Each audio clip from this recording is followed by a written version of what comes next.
अस्सलाम वालेकुम। मोहम्मद अज़हर सिद्दीक अपने प्रोग्राम मैच व्यूज़ के साथ हाजिर है खिदमत। प्रोग्राम थोड़ा सा लेट हो गया, लेकिन 30 सितंबर 2024 और बहुत ही अहम इशू हैं। एक तो इस्लामाबाद सुप्रीम कोर्ट ने इलेक्शन ट्राइब्यूनल का फैसला सुना दिया। मैं उस फैसले से इत्तफाक नहीं करता।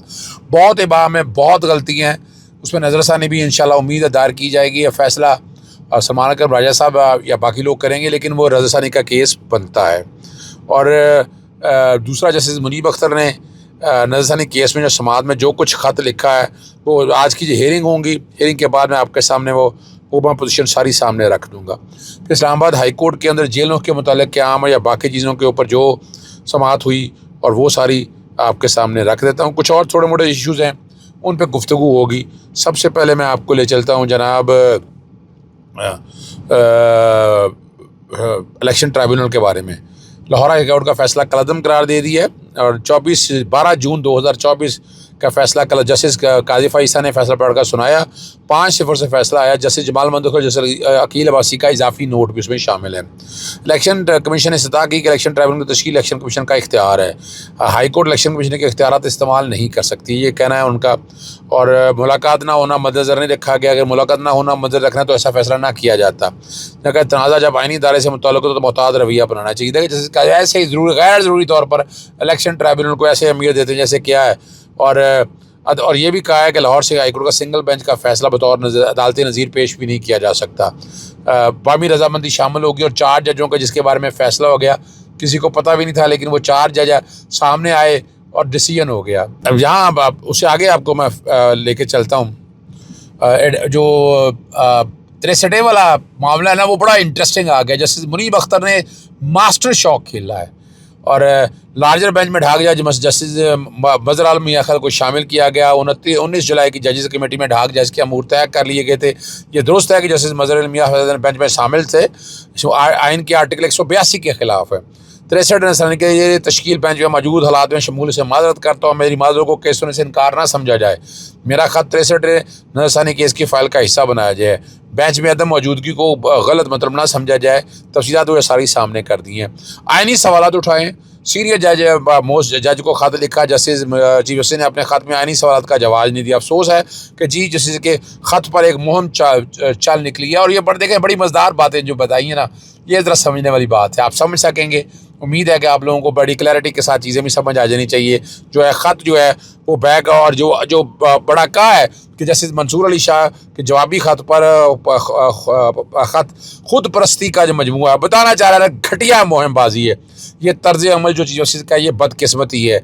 जस्टिस मंसूर अली शाह के ख़त में उठाया कि आइनी सवाल का जवाब नहीं। आपको मैंने पहले भी कहा था कि बहुत अहम सवाल उठाए हैं जस्टिस चीफ जस्टिस सीनियर जज सईद मंसूर अली शाह ने, लेकिन उसका जवाब आपने नहीं दिया। अब आते हैं बाकी बातों की तरफ। ख़ास तौर पर इस्लामाबाद हाई कोर्ट में देखें अरशद शरीफ वाला केस लगा था, लेकिन समाअत नहीं हो सकी। वो समाअत अब समझने वाली बात है। फ़ैसला महफूज किया हुआ है, लेकिन जवेरिया अपना सिद्दीक की तरफ से एक आइनी दरख्वास्त दोबारा दायर की जाएगी, और उस मामलात को आगे बढ़ावा दिया जाएगा। अगली जो आम बात है मखसूस नशिस्तों के हवाले से बात है।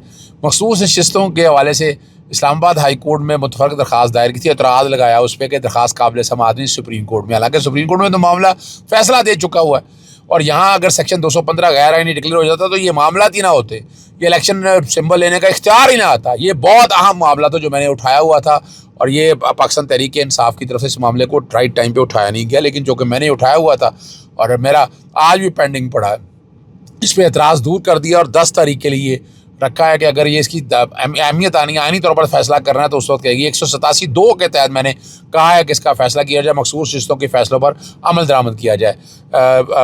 रावलपिंडी के अंदर, इस्लामाबाद के अंदर लॉ एंड ऑर्डर की सूरत हाल, और जो जेल ना होने की वजह से जो हेयरिंग हुई है, और वो वाला मामला और अरशद शरीफ का मामला सुन लिया। इस्लामाबाद की लॉ एंड ऑर्डर की पोजीशन आपने सारी देख ली है।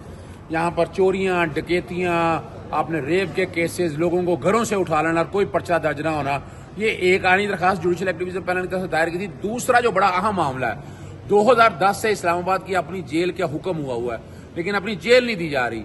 अडियाला जेल या अपना अटक जेल जाना पड़ता है, तो تو کتنے مسائل ہیں, بڑے حالات اور واقعات ہیں. دونوں کیسز میں بڑا سیریس نوٹس لیا ہے جناب چیز. 7 نومبر کے لیے جواب مانگا ہے.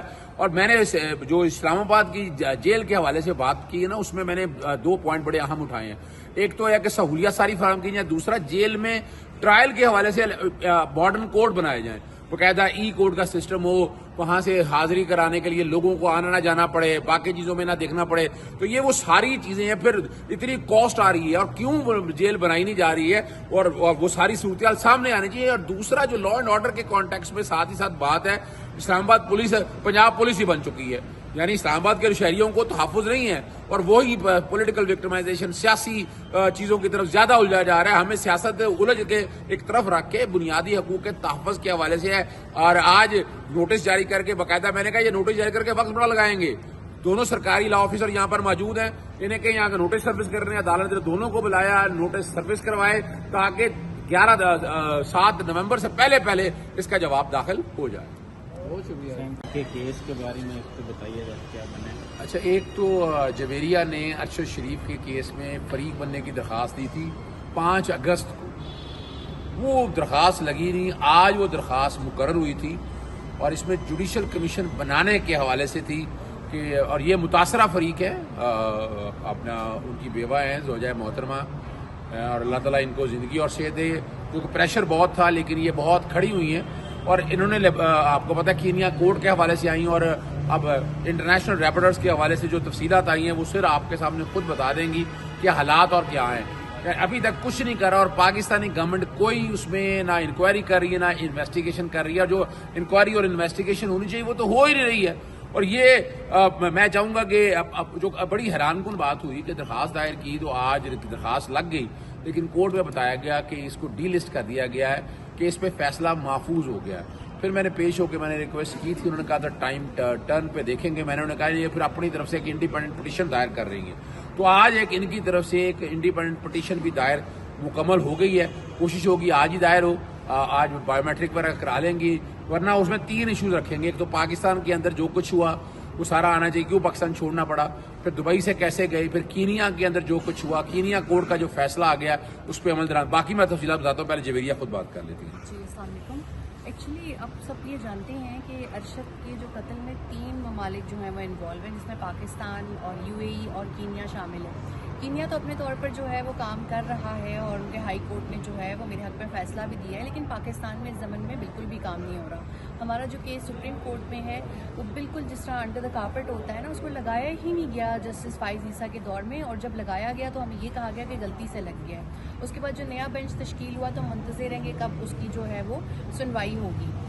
میں چاہ رہی تھی کہ میں یہاں پر جو ہے وہ حصہ بن جاؤں اس کیس کا جو کہ عزت صاحب اور حامد میر صاحب نے جو ہے وہ فائل کیا تھا, لیکن اس میں پتہ نہیں کیا مطلب سکم آ رہا ہے یا کیا ڈیلے ہے, مجھے قانونی پیچیدگیاں اس طرح سے بازو کا سمجھ نہیں آتی. لیکن آج ہم یہ کوشش کر رہے ہیں کہ ہم الگ سے جو ہے وہ پٹیشن فائل کر دیں, تاکہ ارشد شریف کے جو قتل کی تحقیقات ہیں, جو محرکات ہیں, اس حوالے سے جو ہے وہ جوڈیشل کمیشن قائم ہو جائے. کیونکہ دیکھیں ان کے قاتل منصوبہ ساز پاکستان میں ہیں, کینیا کی پولیس کو صرف کرائے کی پولیس کے طور پر جو ہے وہ استعمال کیا گیا. تو ہم یہ چاہتے ہیں کہ ان لوگوں کو پکڑا جائے جو کہ یہاں پہ صحافیوں کو دھمکاتے ہیں, ان کے شوز بند کرواتے ہیں, ان کا جینا جو ہے مشکل کرتے ہیں. دیکھیں اگر اس رستے کو روکا نہیں گیا نا تو قاتل جو ہیں وہ بھی زندہ ہیں, ظالم جو ہیں وہ اتنے ہی طاقتور ہیں. تو پھر کل کسی اور صحافی کے اوپر یا اس کی فیملی کے اوپر یہ وقت آ جائے گا. سو اس لیے آج ہم یہاں پر آئے ہوئے ہیں, کیونکہ جو ہمارا لاس ہو چکا ہے وہ کبھی بھی پورا نہیں ہو سکتا. تو اب جو یہاں پہ آنے کا مقصد ہے وہ آزادی صحافت کی بقا کے لیے آنا ہمارا مقصد ہے. اجازت چاہتا ہوں. السلام علیکم. اللہ حافظ. پاکستان زندہ باد.